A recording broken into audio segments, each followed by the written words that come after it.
Hi guys, welcome to my vlog. I am Coach A, and for today's video, pagbibigyan ko yung isang katanungan ng ating isang 5'9" ni S.O. Jesse T. Sanchez. Shout out sa iyo, sir.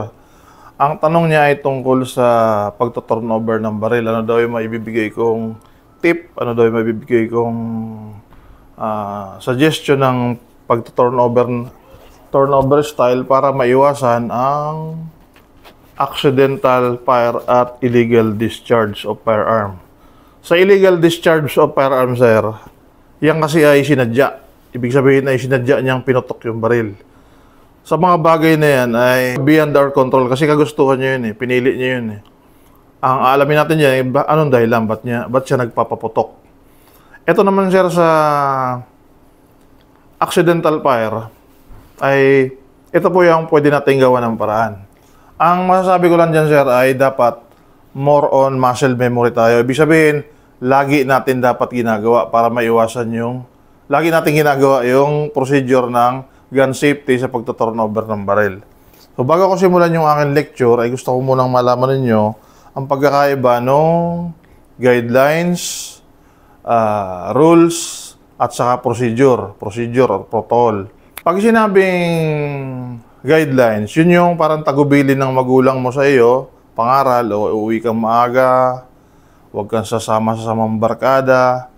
Guideline siya, ibig sabihin, pwede mong sundin, pwede ding hindi.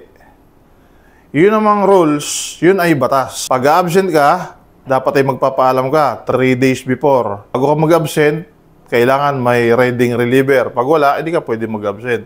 Makakasuhan ka ng awol. Pwede mong sundin, pwede rin hindi, pero pag hindi mo sinunod, may parusa, may matatanggap kang award. Iyon naman protocol ay sumasagot sa tanong na paano, procedure. Halimbawa ay paano babuksan ang kotse? Paloob ba o palabas? Palabas, di ba? Pag ganon. O paano buksan itong pinto na to? Ang gusto ko yung pagbukas niyan ay papunta rito sa labas para pag may emergency, hindi siya hihilahin pa ganon. Itutulak mo na lang ganon. So, yun yung protocol. So, itong sa guidelines po sa firearm, gun safety ng pag-turnover natin ng baril, meron po tayong tinatawag doon din na guidelines. Yung do's and don'ts, yung do not shoot in a hard surface or a surface of water, yung mga ganon, di ba? Nabasa nyo na siguro yun, hindi ko na isa-isahin. Yun po ay kabilang sa guidelines. Pwede mong sundin, pwede ding hindi.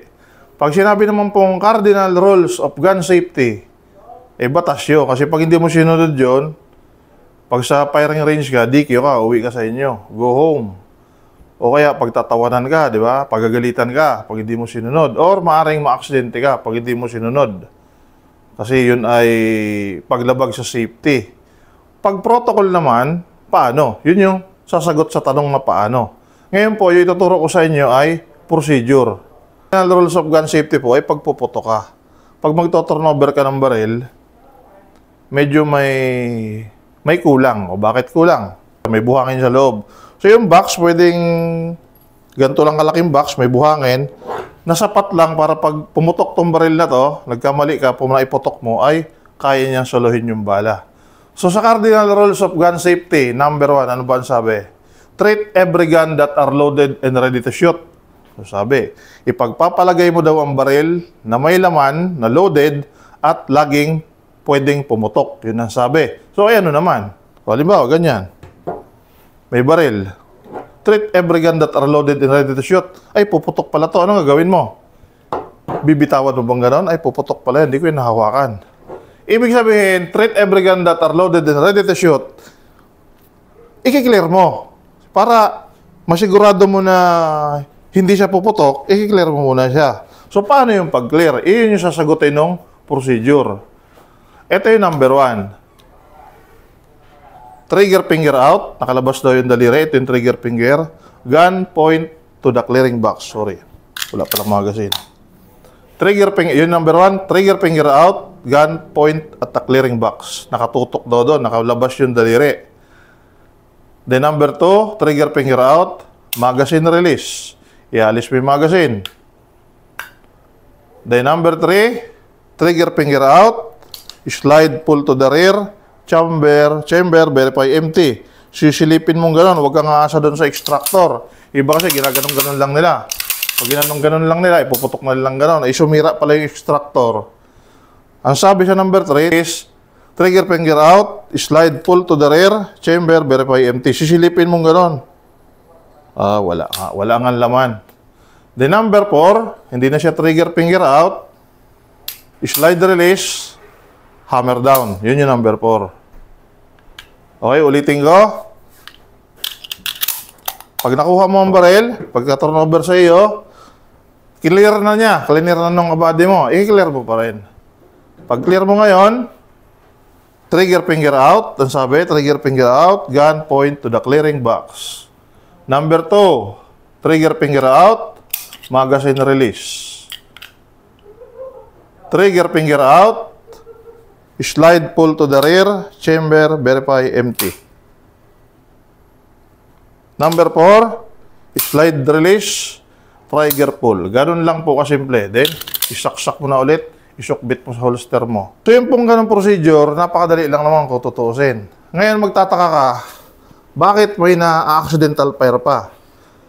Isang beses, ito, nangyari to ay, hindi ko lang sabihin kung saan, nakaresponde kami siya, naputokan siya dito sa hita. Nabaril niya yung sarili niya. Ngayon tinatanong namin, paano niya nangyari? Paano nangyari? Paano niyang nabaril ang sarili niya? Pati yung OM niya, tinatanong namin, operation nila. Hindi nila masabi. Ang sabi, may nakaligtaan daw sa procedural, may nakalimot, ganon. Kaya lang ang tama niya kasi dito. Kung sa pa, maintindihan ko pa, pwedeng pag-clearing niyang baril, na itutok niya sa paa niya, na sobra ng downrange, na baril niya paa niya, pwedeng ganon. Kaya lang ang tama ihita eh. Paano ba mag-clearing pag ganon? Nakatutok sa yung ganon? Hindi naman siguro, di ba? So naging ano sa akin, naging palaisipan. Ngayon, sa pagtingin ko dun sa lugar, meron ako nakitang upuan, mataas yung magkakapatas eh, parang ganito.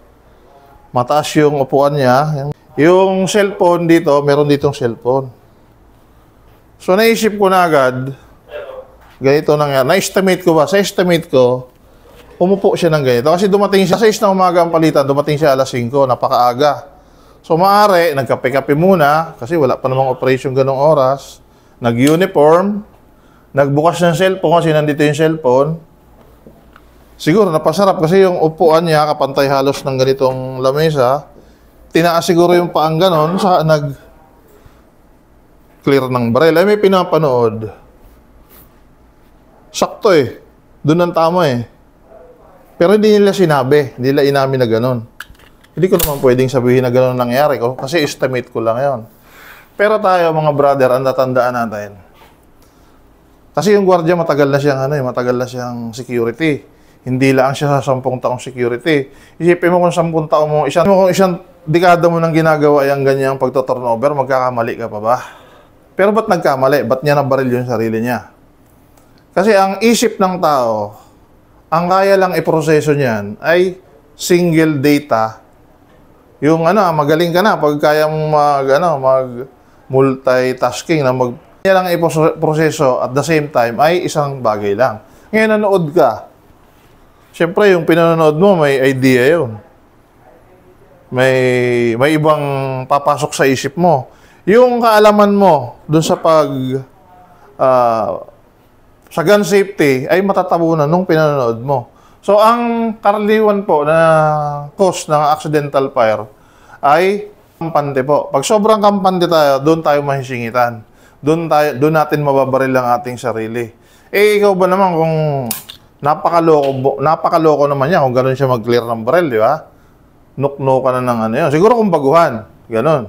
Pero kahit baguhan kahit palakad siguro, kahit palakad license mo, hindi mo gagawin itutok sa sarili mo yan, di ba?